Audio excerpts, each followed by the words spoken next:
سیدی امیر السنت دامر برکاتہ علیہ کی بارگاہ میں عرض ہے کہ یہ سن رکھا ہے ہم نے کہ جتنے یہ آشوب چشم کا مرض ہوتا ہے وہ نابینا ہی سے محفوظ رہتا ہے۔ آشوب چشم ایک مخصوص مرض ہے، اس میں آنکھ لال ہو جاتی ہے اور گدلا پانی بہتا ہے، وہ گاڑھا سا پانی بہتا ہے۔ یہ اچھی بیماری ہے۔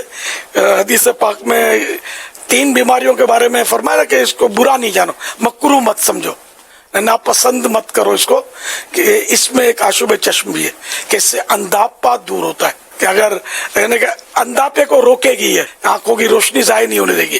جس کو آشوب چشم ہوتا ہے اس کو یہ فوائد ہوتے ہیں۔ بیچارے ظاہر ہے کہ جن کو ہوتی ہے وہ تکلیف میں تو آتے ہیں، انڈرسٹوڈ ہے۔ ہر نماز کے بعد پیشانی پر ہاتھ رکھیں اور سانس روکیں، ایک سانس میں سانس لے لیں، ایک یا نورو یا نورو یا نورو یا نورو یا نورو 11 بار ایک سانس میں کہہ لیں، اور یہ 10 انگلیوں پر دم کر کے آنکھوں پر پھیر لیں۔ یہ مستقل ہر نماز کے بعد عمر بھر اگر کریں تو مدینہ انشاءاللہ سے آنکھوں کی حفاظت ہوگی۔ اور دوسرے یہ کہ نماز کے بعد فَكَشَفْنَا عَنْكَ غِطَاءَكَ فَبَصَرُكَ الْيَوْمَ حَدِيدٌ، یہ 3 بار پڑھ کے انگلیوں پہ دم کر کے آنکھوں پر یوں پھیر لیں۔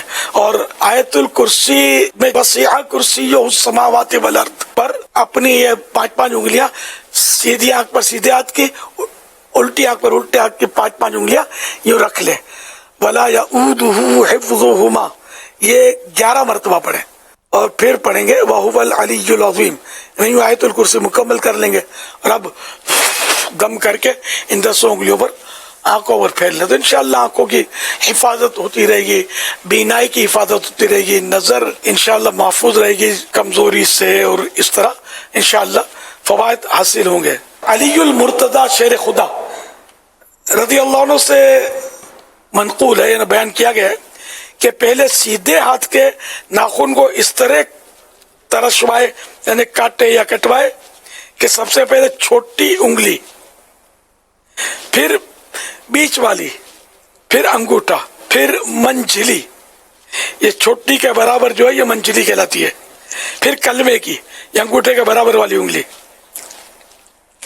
اور بائیں ہاتھ میں یعنی لیفٹ ہاتھ میں پہلے انگوٹھا، پھر بیچ والی، پھر چنگلیا، پھر کلمے کی، پھر منجلی، یعنی سیدھے ہاتھ میں چنگلیا سے شروع کرے اور الٹے ہاتھ کے انگوٹھے سے، اور ایک انگلی چھوڑ کر اور بعض میں 2 چھوڑ کر کٹوائے۔